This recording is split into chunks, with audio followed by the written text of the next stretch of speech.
Sometimes in life we just suffer. Sometimes it's from being totally withdrawn or so much stress that we are totally anxious or so tired that we are totally burnt out.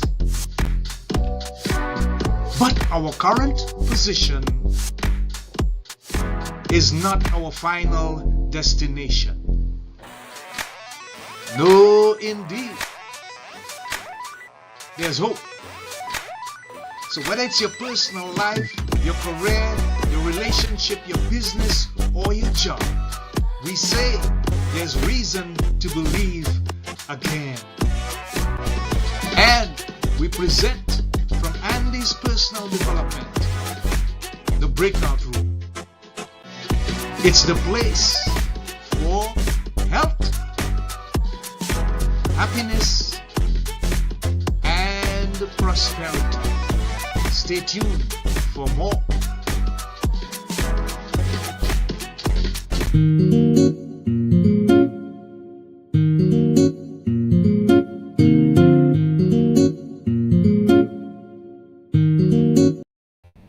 Hey, and welcome to this Boxing Day edition of the Breakout Room. Wherever you are in the world, we hope that you are having a wonderful holiday time, whatever time of the day that you are in, whatever zone of the planet that you are in. We just greet you and hope that you continue to enjoy the holiday session with family, friends, loved ones, and you are having a really wonderful time.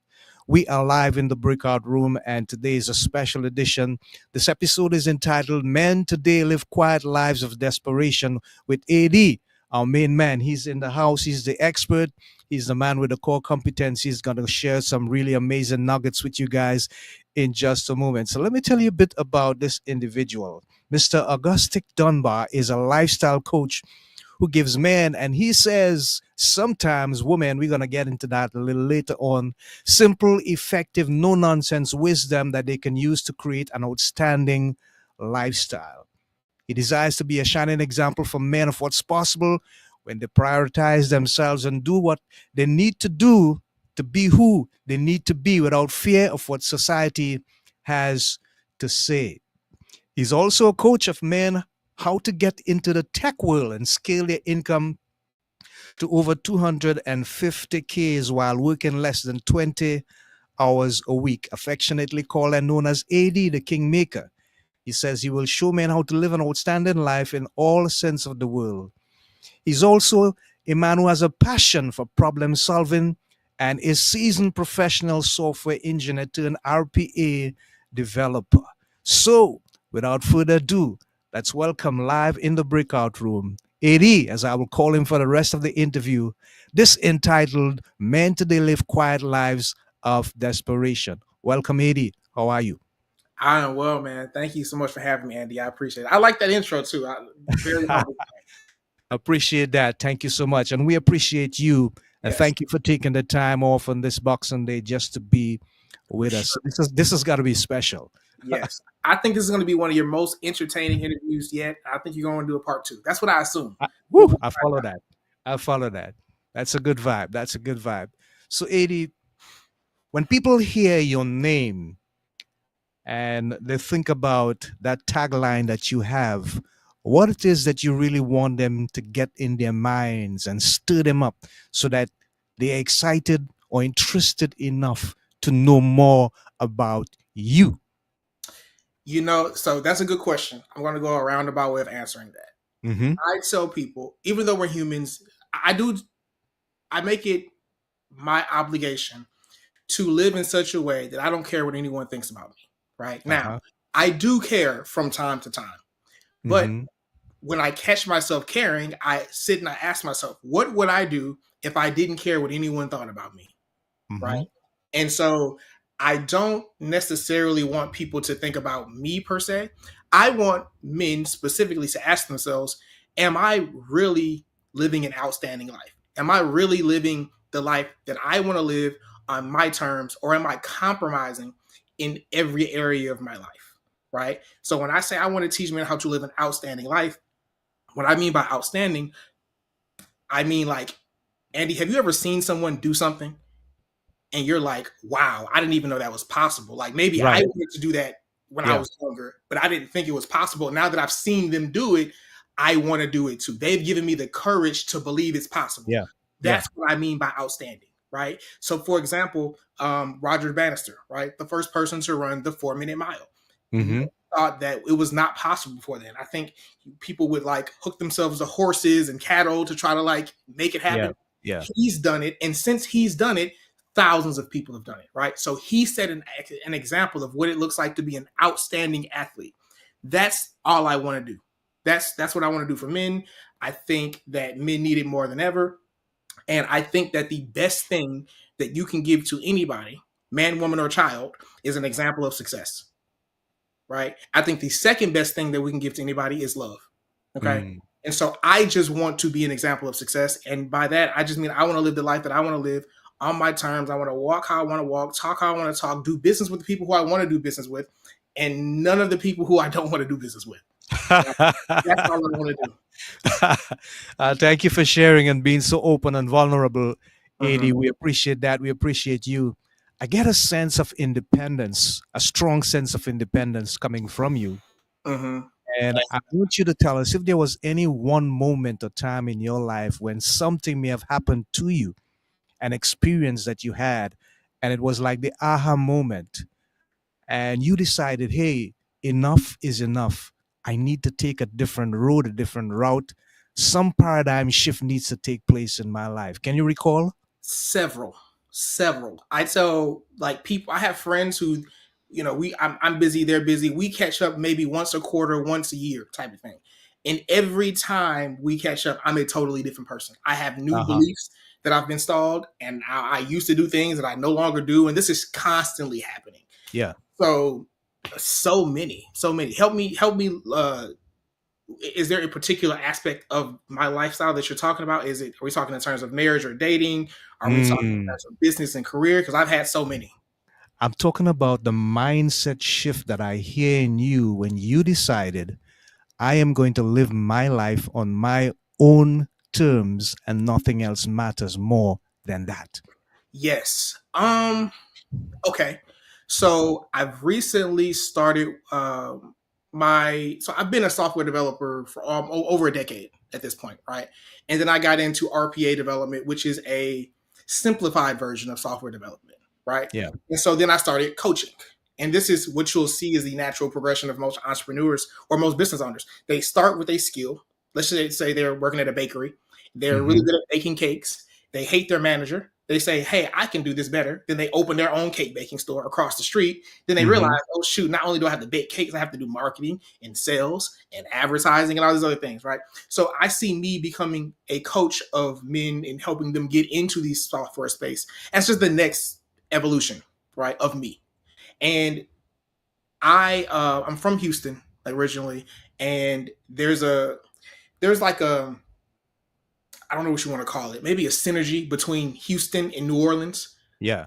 And so a lot of our music and our food and like there's a lot of meshing, right? And so Yeah. I'm very ghetto, right? I love my culture, I love my people, and I like to have fun. If it's not fun, then I don't want to have anything to do with it, right? I hear you. I believe you should never do things that you hate, right? You Yes. should either find a way to enjoy what you do or you need to stop doing it. Hmm. That's my personal belief. Yeah. And so there was always this conflict of mind in my head of like, okay, can I really truly be me, which is fun, outlandish, kind of ghetto, over the top, and still be successful in business, right? Or Yes. do I have to tame that version of me down in order Hmm. to get into certain rooms? And Yeah. so there's a guy who I follow on Instagram now. His name is Dr. Mark Hill Russell. I would highly suggest you go just search this guy up. Okay. Tattoos, mouth full of golds. You can tell that he used to be in the streets at some point, but he doesn't speak like it. Very soft Okay. spoken, very Yeah. well educated. Um, Still speaks in Ebonics from time to time, but he's a doctor, right? Making 7 and 8 figures a year. And I saw a video from him, and he said that um, professional is not about how you dress or how you show up. Professional is, can you get results? Do you get the results for the people who you say you're going to get them for? That is professional. It doesn't matter what you look like. It doesn't matter how you dress. None of that stuff matters It's can you get the results, right? And so I see this guy again, tatted up everywhere, mouth full of gold, and I'm like, man, I'm seeing him win. I'm seeing him succeed. I'm seeing him beat him, and he's always dressed in like sweats or like maybe a tank top or like with a Yeah. backpack on, very casual. And I'm seeing him win, and I'm like, if it's possible for him, then it's possible for me, right? And I that was a hear you. moment that I've recently had, in the last 3 to 4 months.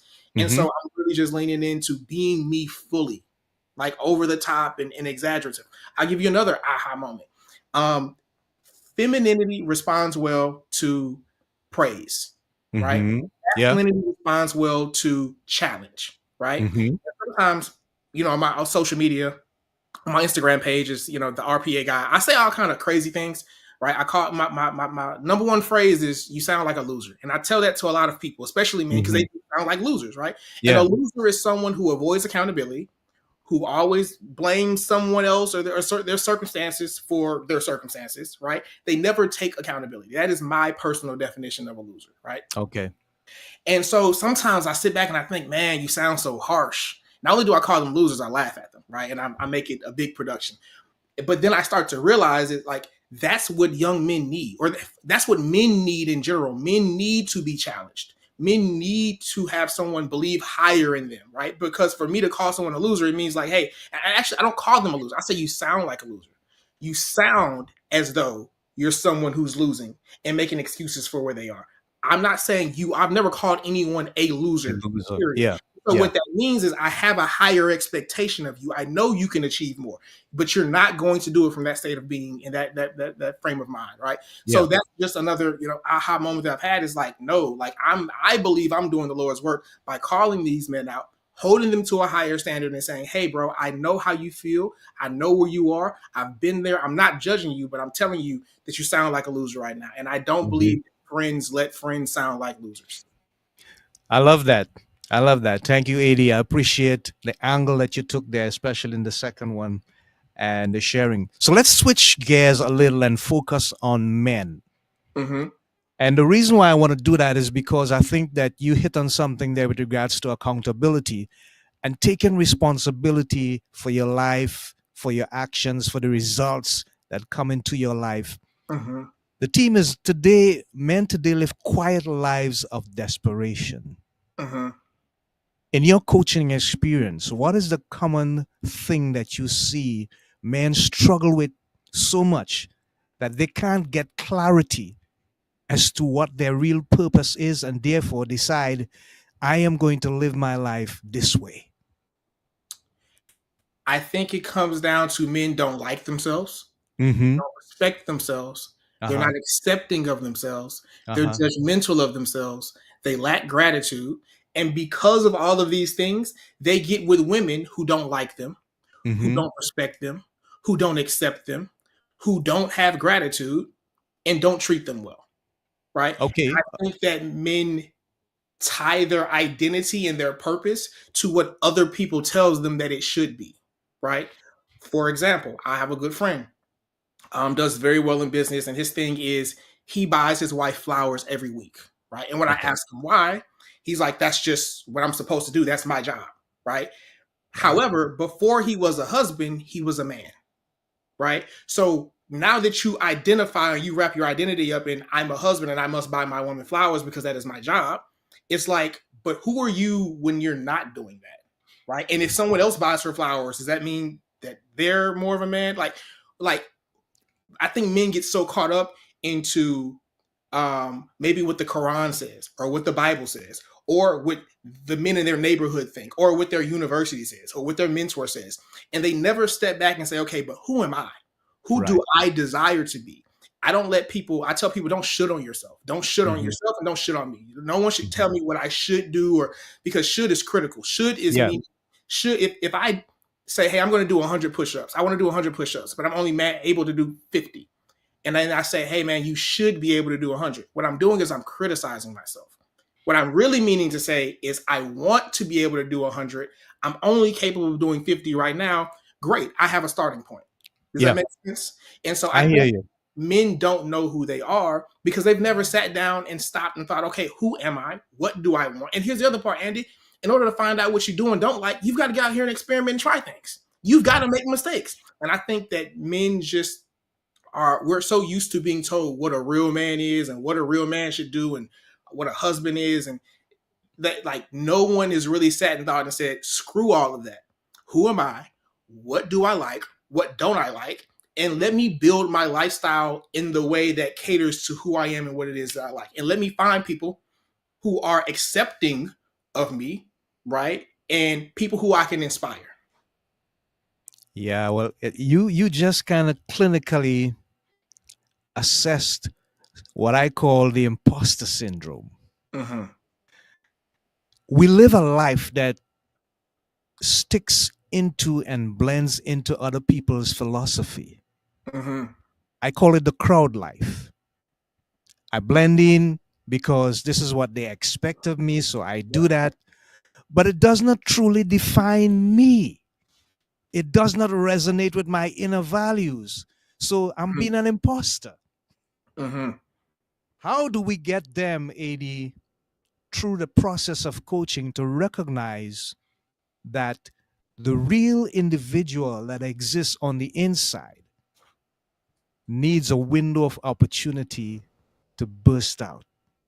And then everything in their life is going to actually change. What steps should they take? So I'm gonna try to keep this as simple as possible. Sure. I think the mistake that men make and why they're there is because they've listened to too much of this feminine dogma, right?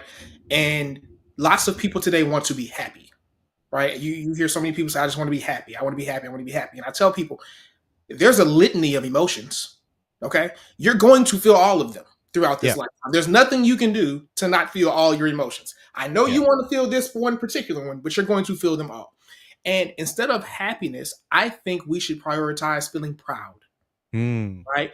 Now, I know people say prideful and pride becomes before the fall. I think that people use the word out of term. I'm also a stickler about definitions. I don't like to use words if I don't understand what they mean, right? Yep. Because you could use a word and I could use the same word, but we mean two totally different things.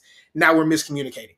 So when I say pride, I mean the feeling of accomplishment, the feeling of I set out to do so much today and I got it all done. I'm proud of the work that I've accomplished. I'm proud of the progress that I've made. That's what I mean by pride, right? And what I have come to learn is that people, you can call yourself a private person, you can call yourself a secretive person, whatever. I think that people, we tend to talk about that which we're proud of, right? I'm an open book and I talk about my life because I'm proud of everything that I do. I know who I used to be. I know where I am and I know where I'm going and I'm proud of all of it. I also was raised by both my parents were drug addicts at one point. Wow. Right. Wow. And both of them talked to me about it openly. Okay. All the time. Like, hey, don't do what I did because this is what it was. And, you know, I would be so much further ahead. And so I saw them, you know, turn their lives around. I saw them talk about who they were and where they're going. And we would meet strangers on the street and my dad would be like, yeah, I used to be a drug addict and and that his new wife was like, can you please stop introducing yourself like that? Right? But that's how my father is. And my father doesn't care what people think about him. It's clear as day. And so that's the man who raised me. And I'm the same way. Right. Okay. So I believe, to answer your question, if people were more proud of the things that they were doing, they would openly share.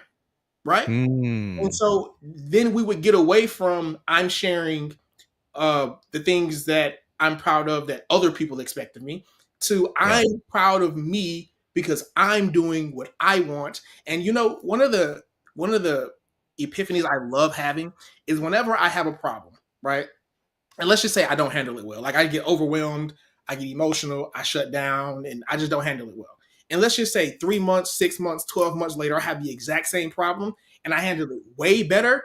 I pat myself on the back. I go take myself on a date. I go get some food. I might go get a massage because I'm like, bro, that's proof of growth. You had the same problem, same circumstances. You had it way better. Like what took you, you know, hours of stress last time took you minutes of action and being decisive. Like it was like you handled that. You crushed it. Good job. And so the next time I'm talking to a friend, I'm like, bro, let me tell you what just happened. I handled this problem poorly last time. And this time it came up, it was totally different. I'm proud of me, right? And what people don't do is they don't have enough celebrations. They don't recognize their wins, big or small, and they don't take time to appreciate and pat themselves on the back. Like we like to, it feels good when someone else says, "Hey, I see what you're doing. I see what is going on, and I'm proud of you." Give that to yourself. Stop waiting for the approval and acceptance of others, and give it to yourself. And then when you get it from others, it's just extra. That is a piece of nugget, Eddie. Thank you. That's amazing stuff. Thank you, man. We appreciate that. I'm looking at men today, and you said something very interesting about your father and the way he meets people and talks people. He's like the open book kind of philosophy. I love that because I think that we need to face our truth and face our reality and just be honest with ourselves first so that we can, by extension, be honest with others and the world that exists around us. Mm-hmm. But the main thing I believe that people should focus on, as you say, is to be proud and to celebrate. But what about having the desire to truly be a giver and not a taker? I heard Idris Elba make that statement. He said his father told him the majority of the people in this world are takers. But the only difference between the takers and the givers is that the givers sleep better at night. Your thoughts, Sadie? That's a good one, man. I'm conflicted on this. Actually, no, I'm not. I'm not conflicted. I think a bit differently. Okay. Yeah. I believe most men don't like themselves. Okay. And I think that it's proof by being with a woman who doesn't respect them, who talks to them crazy, and he just accepts and he allows it, right? Wow. Whatever you're not changing, you're accepting, right? Yeah. And so this whole concept of being a giver, a gracious giver, and all that, I've heard that, and I'm not saying I disagree with it. What I'm saying is this, though. I believe most men don't like themselves, and I skipped something. Yeah. Also, everyone is selfish. Everyone is selfish. I believe that selfishness is a virtue, and I'm just open and honest enough to say it, right? I hope people get into tech. Yeah, I want to see them win, but I also want the money. I want the recognition. I want the accolades, and I want the testimonials, right? Yes, yes. All that being said, if I don't like myself, right, and if giving makes me feel good, I can use giving as an excuse, not an excuse. I can use giving as a way to ignore the feelings that I have about myself. I can just give and give and give and give and give because that makes me feel good. However, I don't ever replenish my own cup. I'm burnt out, right? And this is one of the biggest problems I see a lot of men make. When you get on an airplane, they say, hey, if the cabin pressure decreases and the oxygen masks come down, put it on yourself first. Yeah. Men do it the other way around. We try to take care of the kids and the wife and the family and the job and all those other things. And then we're burnt out. Right. And then here's the thing. Most women, because they're with men who don't like themselves and they don't like the men, when you're down, brother, she's out. And it's going to be your fault because you didn't take care of you. You're grumpy. You're moody. You're emotional. No woman wants that. Right. And so I'm not against giving. I think giving is great. However, I think that let me ask you this question. Let's just say you were to meet Jeff Bezos, right? He is a very accomplished man. He's done a lot. He doesn't have to, like, his example alone is enough. In order for you or me to get his time, we'd have to pay for it, right? Yeah. His time, his essence, he himself is valuable. By doing his thing, building Amazon, becoming the best version of himself, he is adding value. He is giving. Does that make sense? It does. Indirectly, that you can't even get access to him. You have to know someone who knows him. And so I think that by giving, we deplete ourselves. Right? And I think that men wear that as a badge of honor. Like, hey, look, I'm broke, busted, and disgusted, but the household is good and everyone has food and we have a roof over their head. But it's like, brother, if you are not good, that won't last long. So take care of you, right? And again, I'm not saying don't give. I'm saying give to yourself first. And then give to everybody else once you have abundance. Yeah. And your cup is overflowing, right? So if I'm tired, I'll give you a simple example. If I'm tired and I've had a long day of work, or maybe let's just say my diet is off, or I'm dehydrated, or something like that, and someone calls me, they need me to do something or help, I'm going to say no because I'm tired. I'm not going to be any good to you in this state. Or I could say yes, regret going, be in my head, I'm like, I don't want to be do here, I don't want to be here, I don't want to be doing this, and I'm upset. I should have just said no, reserved my energy for me, and said, hey, give me another 24 to 48 hours. I'm not good right now. I want to be able to help you, but I'm not going to be able to help you in this state. Does that make sense? So Yep. by saying no and having boundaries, that's self-respect. Mm-hmm. I think most men don't respect themselves, right? Yeah. And Yeah. so I do believe in being a giver, especially when we're talking about like networking events and things like that.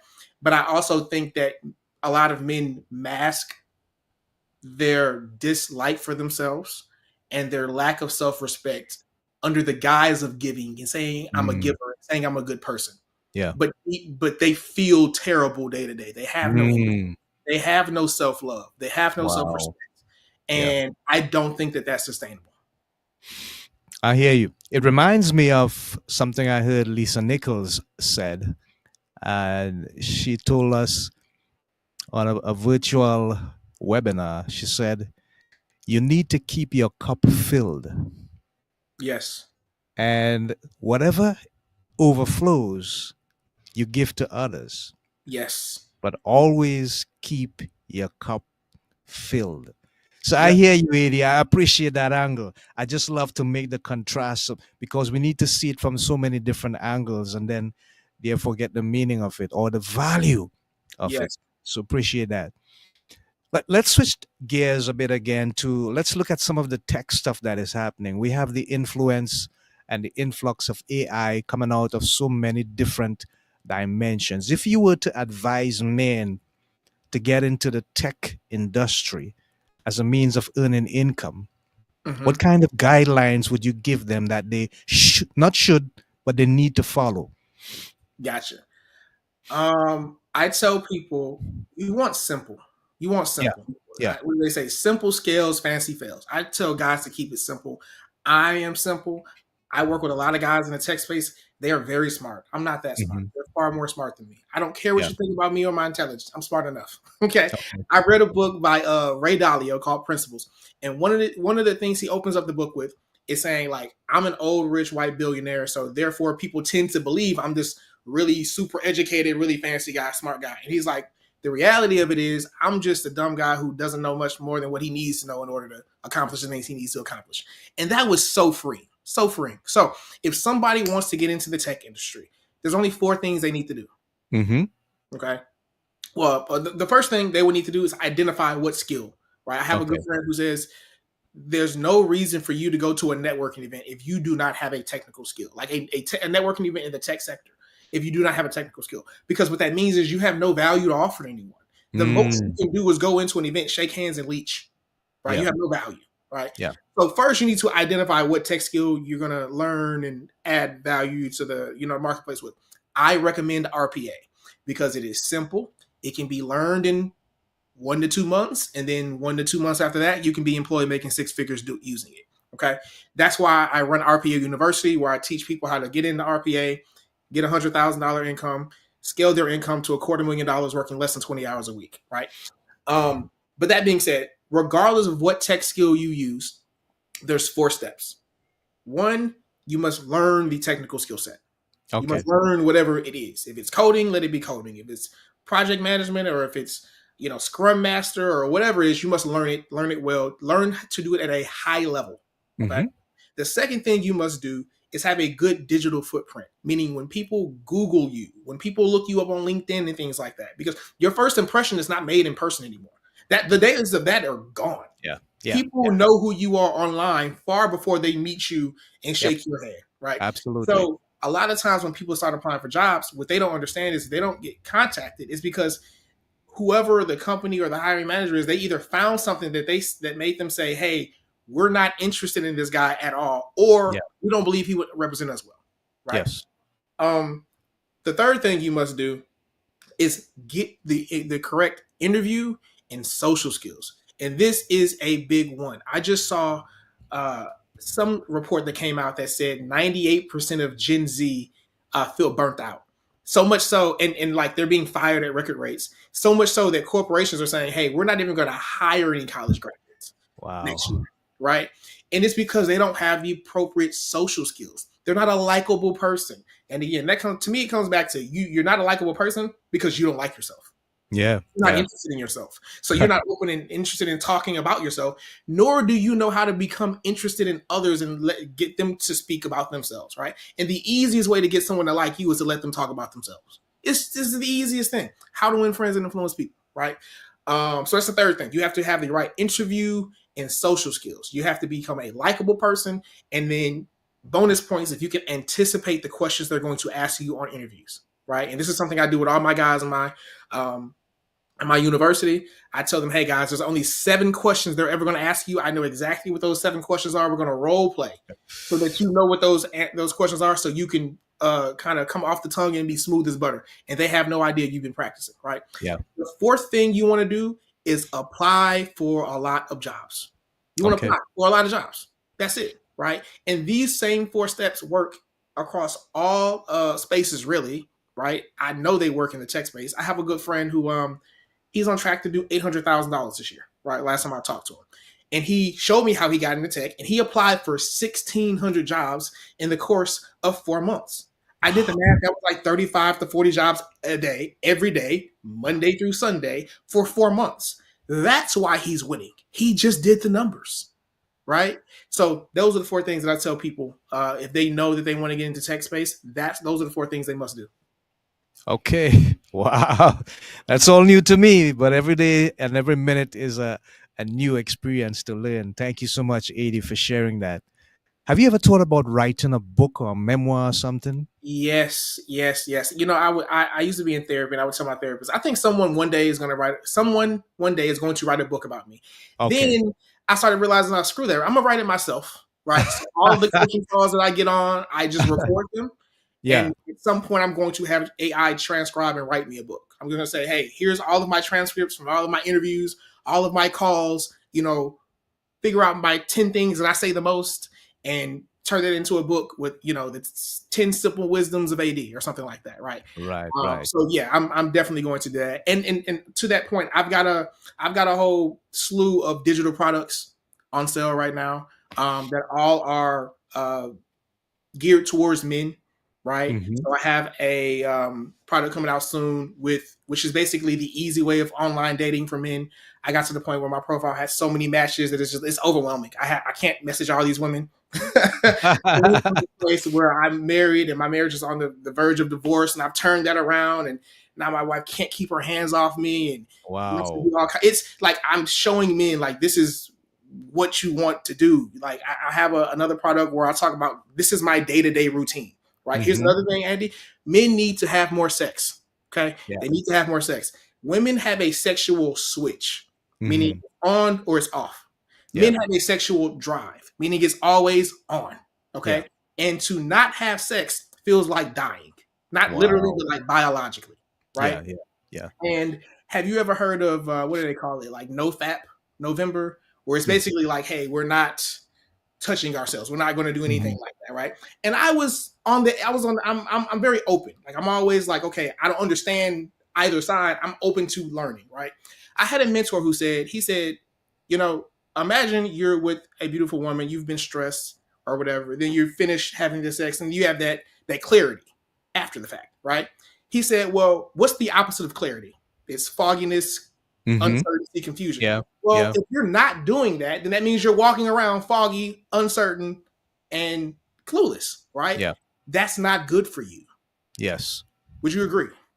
Yeah, of course. So that means men, in order to be the best version of yourself, you need to be having sex on a regular basis, right? You need to become the kind of man capable of getting sex on a regular basis. If that means with one woman who you consider to be your girlfriend or your wife, great. If that means with multiple women, great. But you need to do that in order to be the best version of you, even if it's just for a period of time. I do believe in, being controlled, being focused, and saying, hey, I'm zoning out and I'm doing this for whatever amount of time.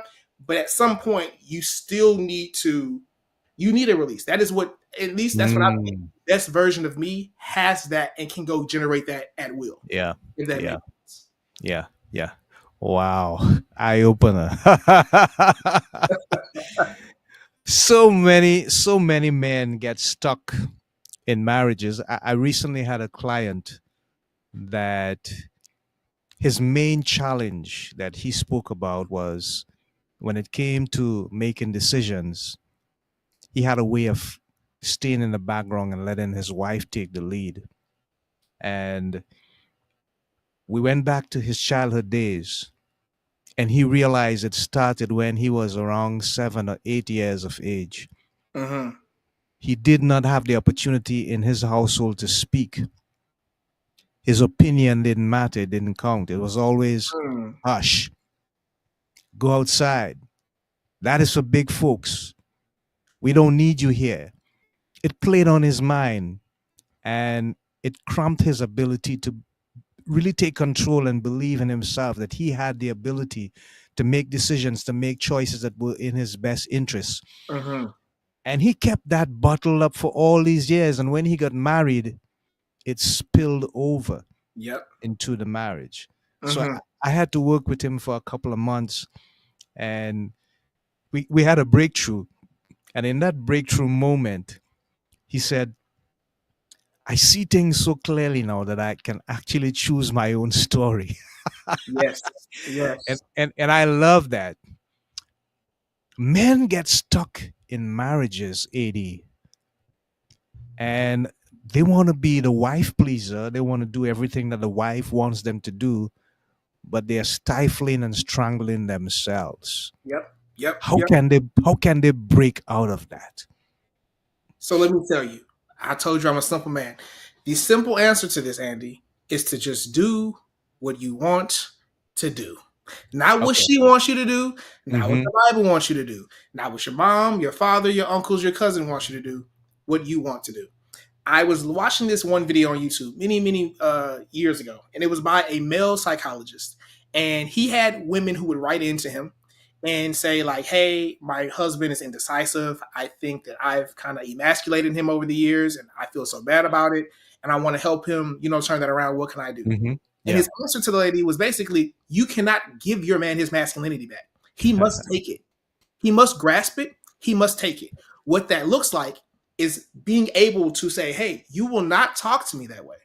Yeah. And stay in a relationship with me. So either that stops or this stops, but something must stop. Basically, like imagine someone's bullying you. Masculinity is a thing inside of you that makes you stand up for yourself and say, this will not happen. I will fight you. I might lose, but I will fight you. You will not be able to just walk all over me and treat me however you want to treat me, right? And so how I think they break out of that is, again, doing what they want to do, doing what you want to do. Yeah. But the issue with doing what you want to do is you must know what you want to do. It starts there, right? Yes, you must know what you want to do, which means you must know who you are. You must know what you like, and you must know what you don't like. Okay. Yeah. And there's another story I want to add on top of that, because the question was, how do they break out of that? Oh, yes. I believe that men who say happy wife, happy life are the most miserable men on this planet. Miserable man on this planet. That's what I believe. My saying is happy king or not a goddamn thing. That is my saying, right? Because it's interesting. Here's the analogy that I use. Let's just say, you're married, correct, Andy? I am. Okay, so let's just say that someone walks to your house one day. You're outside in the front yard, your wife. And this stranger said, it's a man, and this stranger says, hey, that's a beautiful wife, and you got a beautiful house. I want both of them. Get out of here, right? Let's just say there's two. That's funny, the way you there's two scenarios. In scenario A, you cower and you say, okay, and you run away. In scenario B, you say, bro, I don't know who you are, but you better get off my lawn if something bad happens to you, right? Mm-hmm. Which of those two scenarios do you think the man who respects himself more is going to pick? B. Okay. Of those two scenarios, which one do you think would make your wife feel most protected and most turned on? Definitely B. Okay. Now, let's switch it. Let's say instead of it being you, your wife, and a stranger, it's just you and your wife.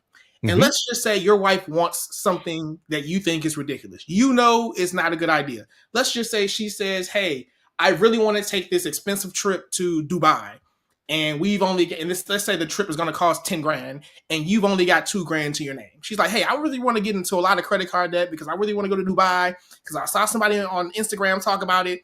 And you know that if she doesn't, if you say no, she's going to get moody and pissy and argumentative, whatever, right? It's this those two scenarios are the same. One is a person trying to physically bully you. The second is your woman trying to emotionally bully you. Sometimes they do it consciously, sometimes they do it unconsciously, right? But in that scenario with your wife, if you know it's in your best interest not to do that and you do it anyway because you just want to keep the peace, you've just now been emotionally bullied. Yeah. Which means she feels unsafe because she starts to think, and this is not a conscious thought, this is a biological. Her body starts to feel, why doesn't he feel strong enough and why doesn't he respect himself enough to stand up to me? Yeah. Right? Men need to be able to tell women no. That's what turns them on. Yeah. Does that make sense? Yep. I hear you. I hear this wife-pleasing thing. You have to know who you are. You have to know what you want. And when you say no, and this is what I tell all my wife, I tell my wife, all my women, your emotion, it's not my job to make you happy. Your emotions are yours, mine are mine. It's not your job to cheer me up or vice versa. Now, I would love it if you helped me, but it's not your job. Okay. Yes. Yeah. We're going to be able to discuss your emotions, but if you decide to get pissy, and one thing in my house, I don't allow the use of the word can't because it is mentally disabling. And we also read quite a bit of books, and I've learned how to take my emotions. I could be upset, I could be sad, I could be whatever. I've learned how to go from being upset for weeks to days to hours to minutes to seconds. Right. Okay. And so now that I know how to do it, I've taught my wife how to do it. So if she's ever in a mood for hours at a time, because I know that I've taught her the technique to go to seconds and then have it go away. If you're upset for minutes or hours, my love, you're choosing to be upset. And I'm not about to deal with that. So you're going to be upset by yourself. The moment that you want to get over this and kind of you want some support to get through it, come talk to me. But if all you want to do is be moody, get away from me. Because that's a choice. You're choosing to be that. You're choosing chaos. Yeah. Right? Yeah. Wow. Let me tell you this. In my life, personally, my wife knows that there's stuff that she should not even bother to come to me with. But let's just say that she decides, okay, he looks like he's in a good mood, which I generally am, and she brings the Dubai stuff or something of that nature. I don't normally tell my wife no. I say, honey, you are on your own with that. Either way, you can do it, but it's not going to involve me. That usually is my response. And I get it. Now, the thing about men is that we need to understand that women are wired differently from how we are. We are plutonic. They are emotionally wired. Either their switch is on or it's off. We fail to recognize that. And the next thing I really understand a lot is there's no way on this planet that I could ever fully understand any woman. If I'm trying to do that, I'm gonna go crazy, stark, raving. Can I add to that? Can I add to yes, that? So, sure. I used to hear men say that, like, you'll never understand women or a woman. And to me, it's lazy thinking. I used to subscribe to it too, but to me, it's lazy thinking because that's like, we'll never understand the universe or the cosmos. We'll never understand why, cows go moo. Like, no, I think if we poke and prod at something enough and we ask the right questions, I think we can understand. And 9 times out of 10, this is man or woman. It goes back to our childhood, right? And everything about a woman, what they want is they want to feel safe. Yeah. They want to feel safe, right? Yeah. And so by her being able to bully you emotionally and moan and cry and all these other things, right? And you giving in, it makes her feel unsafe. Right. And once a woman feels unsafe, all kind of things start happening.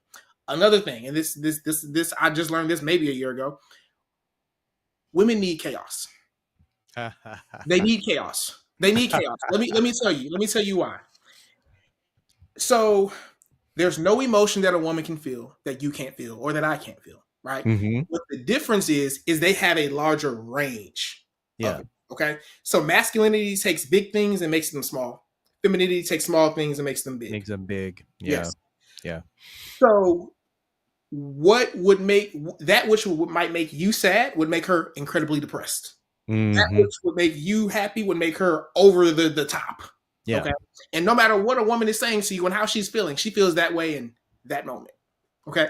She might feel different in the next moment, but in this moment, this is how she feels. Okay. Yeah. And so I think that yes, we are different, and those differences are small, but they make a huge difference, right? Hmm. However, I don't like subscribing to the idea of I will never understand them because then it turns my mind off. And I'm also the kind of guy where like again, if I see someone doing something in an outstanding way, Hmm. like I have books that I've bought that I haven't read yet. I haven't opened them because I Yeah. know once I do, I'm going to go down a wormhole. They're going to say, Okay. "Hey, you can read this book, you can do this," and I'm like, "Oh, there's no way. There's no way I can actually learn how to do this in this book." And for that reason, I've not opened the book yet because I know I'm it's going to become a wormhole. Do you know how many books I've Yes. read on dating and masculinity and femininity? Like I'm not here by accident. I'm just here because I kept reading books. I kept experimenting. I kept trying things, and now I'm up to a place where I understand, right? And to just wrap it up, put a pretty bow on it, I tell men you want to do what you want to do, be you unapologetically, and you want to entertain women who like you for you. They believe that you are the best that they can do. Because if you think about it, like there are women, Chris Brown, the R&B singer, right? He sings and dances and stuff like that. Let's just say it costs $300 to go to his concert. He now is doing a thing where they can spend an extra $1,000 and get a picture with him one on one. They don't know anything about this man other than his music, and they're willing to show up, have him bend them over to take a picture for $1,000. He Yeah. does. It's because they believe that he is the best that they can do. When a woman believes that this is the best, she acts differently. That's almost like the Yes. best job you've ever had. When you go to Mm. the best job you've ever had, you're not going to rock the boat. You're not going to cause trouble. You're just going to say, hey, this is the best. Even if it becomes a slightly inconvenient, you're like, hey, this is still the best job I've ever had. I've never made more money. It's never been easier. I've never had a more chemistry with my boss, right? I'm not going to rock the boat. I'm going to show up. I'm going to do my job, and I'm going to be grateful for being here. That is how a woman treats you when you like yourself and she believes that she's the best, that you are the best that she can do. And now you have what is called, I call an effortless relationship. I want Oh. men to start having effortless relationships because Chris Brown didn't have to do anything other than be himself in order to Hmm. get that kind of love and appreciation from a woman. And I Yeah. tell men it is possible for all men to have a woman who looks up to them that way. Okay. So let me just clarify me personally. Yes. My wife, I get her. Mm-hmm. I understand her as a woman, as my partner, as my best friend. And I don't go outside of that to try and figure out if I should see another side of her. Why is that happening? But what I do is I have a conversation Mm-hmm. and I say, honey, I observe XYZ. What was that about? Mm-hmm. What happens is that she opens up and said, boy, uh, I was thinking about yesterday, or I was thinking about what's going to happen tomorrow. And what happens is that if you give them the opportunity to truly express what they feel in the manner in which they felt it, they feel safe because then, hey, Yes. he really is trying to get me. Yes. They want you to get them. What I'm hearing you say is you know how to make her feel heard and understood. Yes, Yep. exactly. Yep. Exactly. And I tell people that there's very little difference between business and dating. The Yeah. same thing, because it costs several thousands of dollars to work with me in my university, right? Hmm. But the exact same thing that makes a man want to do business with me is the same thing that makes a woman want to give herself to me. Yeah, And it's feeling heard and understood. that's right. There you go. On that note, we have to come to the end. This has been an amazing episode, truly epic. And we have had AD in the house, and he has given us some wonderful nuggets, some glorious information. And guys, you deserve this on this Boxing Day. So we thank you so much for your continued commitment and support. And for those of you who's going to be seeing this and hearing this later on all the social media platforms, we continue to appreciate you and ask you to continue to strive for health, happiness, and prosperity. So that is your social tag handles that I have up there, AD. Yes. Tell them which one is the most effective to make contact with you. Yes, absolutely. So if you're specifically looking for information on tech and how to get into tech, how to scale your income to $250,000 working less than 20 hours a week, get your time back so you can invest in yourself and your family and your kids, I would reach out to me on Instagram. That's instagram.com/the RPA guy. And outside of that, if you're looking for coaching on masculinity, relationships, sex, dating, all those kind of things, then I would recommend that you go go join my group. My exclusive men's only group is called King's Corner. We're on School, so you can find that on school.com. That's SKOOL.com/King's Corner. No periods, no weird spelling or anything like that. Mhm. School.com/King's Corner. All of my products, all of my program, all my services that are related to men and having a better relationship with themselves. And having a better relationship means more self-love, more self-respect, more self-acceptance. You can find all of that over there. Wonderful. Thank you so much, AD. We appreciate you and we thank you for being an amazing guest. Continue to be successful for the rest of the year and all the way into 2025. Until next time, this is Andy of Andy's Personal Development together with my guest, AD, saying so long, Godspeed, God bless, Shalom. Bye for now, guys. Keep the faith, keep the love. Until next time, see you.